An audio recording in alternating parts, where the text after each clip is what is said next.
Chapter 42. Darkness. Sydney Carton paused in the street, not quite decided where to go. At Tellson's banking house at 9, he said, with a musing face. Shall I do well in the meantime to show myself? I think so. It is best that these people should know there is such a man as I here. It is a sound precaution, and maybe a necessary preparation. Kare. Let me think it out. Checking his steps, which had begun to tend towards an object, he took a turn or two in the already darkening street, and traced the thought in his mind to its possible consequences. His first impression was confirmed. It is best, he said, finally resolved, that these people should know there is such a man as I here. And he turned his face towards Saint Antoine. Defarge had described himself, that day, as the keeper of a wine shop in the Saint Antoine suburb. It was not difficult for one who knew the city well to find his house without asking any question.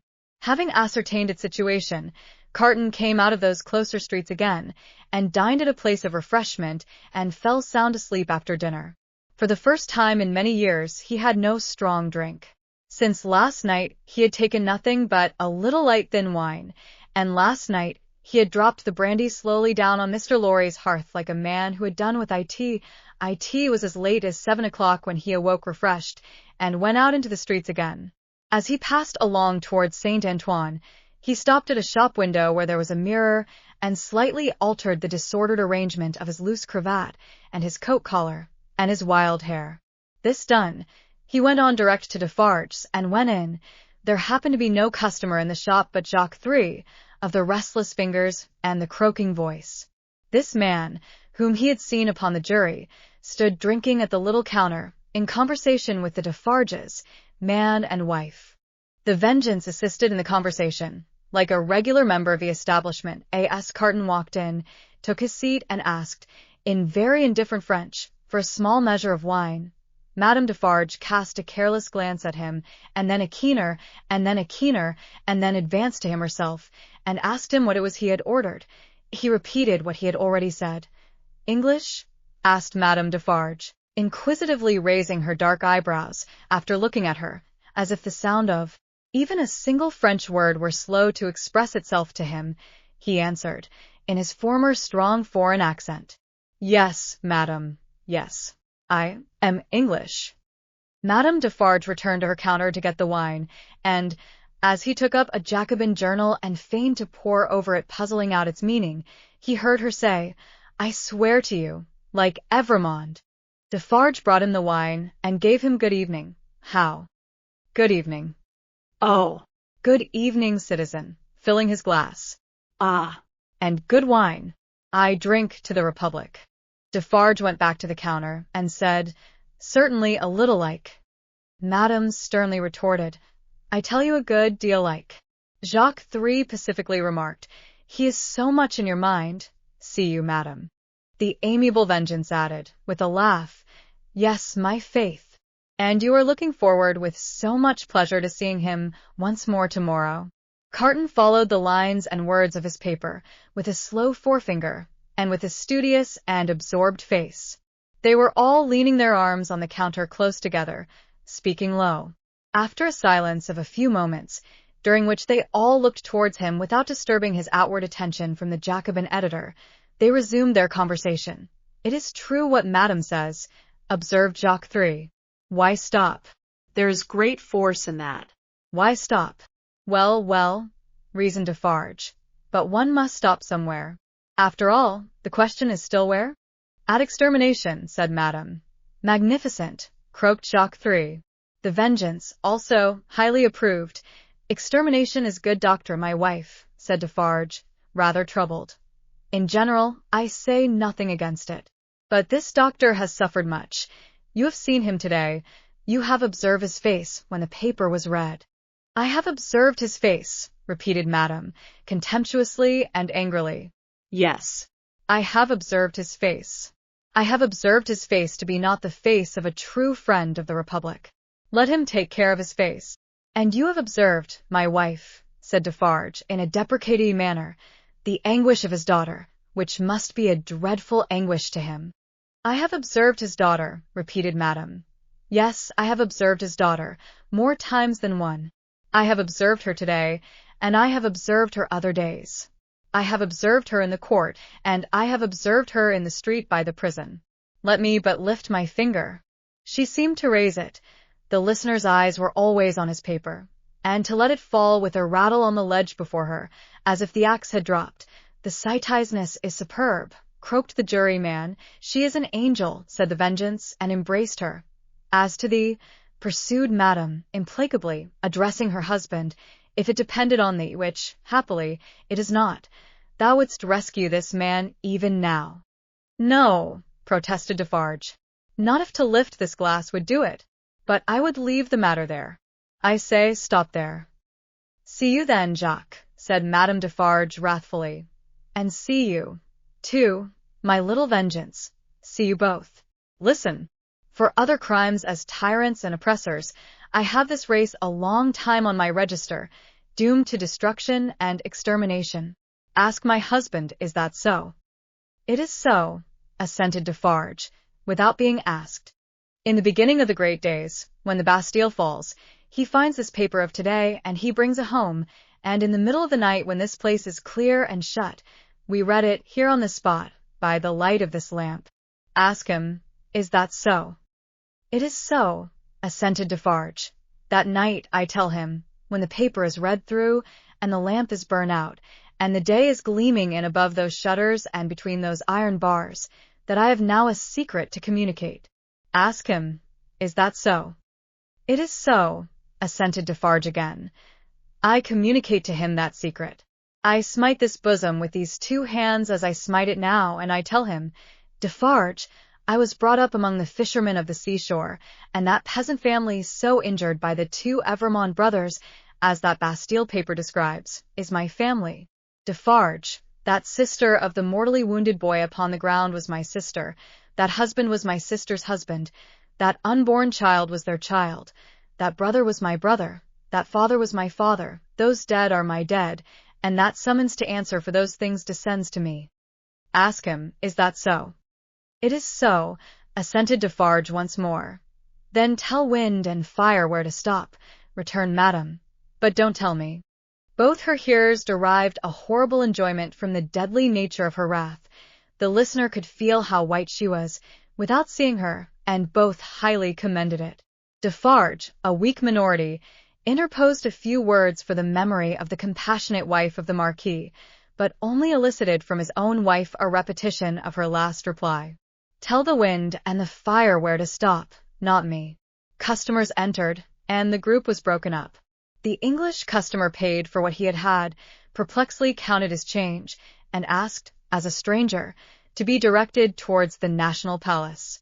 Madame Defarge took him to the door, and put her arm on his, in pointing out the road. The English customer was not without his reflections then, that it might be a good deed to seize that arm, lift it, and strike under it sharp and deep, but he went his way, and was soon swallowed up in the shadow of the prison wall. At the appointed hour, he emerged from it to present himself in Mr. Lorry's room again, where he found the old gentleman walking to and fro in restless anxiety. He said he had been with Lucy until just now, and had only left her for a few minutes, to come and keep his appointment. Her father had not been seen, since he quitted the banking-house towards 4 o'clock. She had some faint hopes that his mediation might save Charles, but they were very slight. He had been more than 5 hours gone. Where could he be? Mr. Lorry waited until 10, but Dr. Manette not returning, and he being unwilling to leave Lucy any longer, it was arranged that he should go back to her, and come to the banking-house again at midnight. In the meanwhile, Carton would wait alone by the fire for the doctor. He waited, and the clock struck 12, but Dr. Manette did not come back. Mr. Lorry returned, and found no tidings of him, and brought none. Where could he be? They were discussing this question, and were almost building up some weak structure of hope on his prolonged absence, when they heard him on the stairs. The instant he entered the room, it was plain that all was lost. Whether he had really been to anyone, or whether he had been all that time traversing the streets, was never known. As he stood staring at them, they asked him no question, for his face told them everything. "I cannot find it," said he, "and I must have it." "Where is it?" His head and throat were bare, and, as he spoke with a helpless look straying all around, he took his coat off and let it drop on the floor. "Where's my bench? I've been looking everywhere for my bench, and I can't find it. What have they done with my work? Time presses. I must finish those shoes." They looked at one another, and their hearts died within them. "Come, come," said he, in a whimpering, miserable way. "Let me get to work. Give me my work." Receiving no answer, he tore his hair and beat his feet upon the ground, like a distracted child. "Don't torture a poor forlorn wretch," he implored them, with a dreadful cry. "But give me my work. What is to become of us, if those shoes are not done tonight?" Lost, utterly lost, it was so clearly beyond hope to reason with him, or try to restore him, that, as if by agreement, they each put a hand upon his shoulder and soothed him to sit down before the fire, with a promise that he should have his work presently. He sank into the chair and brooded over the embers and shed tears. As if all that had happened since the garret time were a momentary fancy, or a dream, Mr. Lorry saw him shrink into the exact figure that Defarge had had in keeping, affected and impressed with terror as they both were, by this spectacle of ruin. It was not a time to yield to such emotions. His lonely daughter, bereft of her final hope and reliance, appealed to them both too strongly. Again, as if by agreement, they looked at one another with one meaning in their faces. Carton was the first to speak. "The last chance is gone. It was not much. Yes, he had better be taken to her. But, before you go, will you, for a moment, steadily attend to me? Don't ask me why I make the stipulations I am going to make, and exact the promise I am going to exact. I have a reason, a good one." "I do not doubt it," answered Mr. Lorry. "Say on." The figure in the chair between them was all the time monotonously rocking itself to and fro, and moaning. They spoke in such a tone as they would have used if they had been watching by a sick bed in the night. Carton stooped to pick up the coat, which lay almost entangling his feet. As he did so, a small case in which the doctor was accustomed to carry the lists of his day's duties fell lightly on the floor. Carton took it up, and there was a folded paper in it. "We should look at this," he said. Mr. Lorry nodded his consent. He opened it and exclaimed, "Thank God!" "What is it?" asked Mr. Lorry eagerly. "A moment. Let me speak of it in its place." First, he put his hand in his coat and took another paper from it. "That is the certificate which enables me to pass out of the city. Look at it. You see Sidney Carton, an Englishman." Mr. Lorry held it open in his hand, gazing in his earnest face. "Keep it for me until tomorrow. I shall see him tomorrow, you remember, and I had better not take it into the prison." "Why not?" "I don't know. I prefer not to do so. Now, take this paper that Dr. Manette has carried about him. It is a similar certificate, enabling him and his daughter and her child, at any time, to pass the barrier and the frontier. You see." "Yes. Perhaps he obtained it as his last and utmost precaution against evil, yesterday." "When is it dated?" "But no matter. Don't stay to look. Put it up carefully with mine and your own. Now, observe. I never doubted until within this hour or two that he had or could have such a paper. It is good until recalled, but it may be soon recalled, and, I have reason to think, will be." "They are not in danger?" "They are in great danger. They are in danger of denunciation by Madame Defarge. I know it from her own lips.